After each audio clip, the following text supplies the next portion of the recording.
Aujourd'hui, je vous emmène en Bretagne, dans le Finistère, plus exactement à Bénodet, au bar Sans Souci. Il est un peu plus de 9 heures. La terrasse s'éveille doucement, sous un soleil déjà généreux, et c'est depuis cette terrasse que je vous écris. Devant moi, la plage du Trait déroule son sable blond jusqu'à l'océan.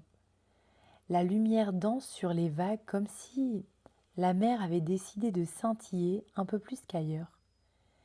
Je viens de commander un cappuccino, un jus d'orange fraîchement pressé et des œufs brouillés. Ils me sont ramenés par une serveuse qui me sourit franchement. Je pourrais tout dévorer rapidement, mais ici ce serait presque dommage. Au Sans Souci, on comprend vite que certaines choses méritent d'être savourées lentement.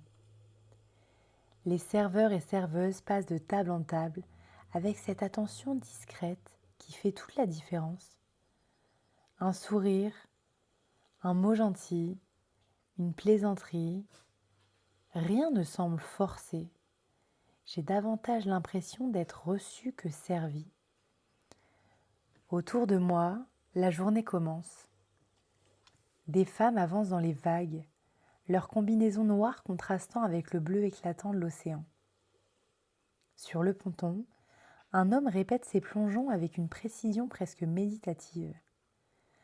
Un couple de personnes âgées marche main dans la main, les pieds au bord de l'eau, comme si cette promenade faisait partie d'un rituel qu'ils connaissaient par cœur.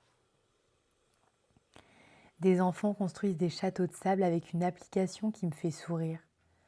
Pendant quelques heures, ces murailles seront les plus importantes du monde. Les mouettes observent tout ce petit monde avec leur air malicieux, espérant sans doute qu'une tartine oubliée finisse par leur appartenir. Je réalise alors que ce lieu n'est pas seulement une terrasse face à la mer, c'est un point de rencontre entre les habitués et les vacanciers, entre les générations, entre ceux qui commencent leur journée et ceux qui ont enfin décidé de ne plus regarder l'heure. Le Sans Souci porte merveilleusement son nom. On y vient peut-être pour un café, pour un déjeuner ou une crêpe.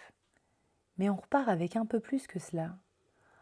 On repart avec cette sensation devenue si rare de n'avoir rien eu à prouver, simplement le droit d'être là, à écouter les vagues, à regarder la vie passer, à respirer un peu plus profondément. Et je me dis que certains lieux ne cherchent pas à impressionner, ils nous rappellent simplement à quel point il est bon de ralentir.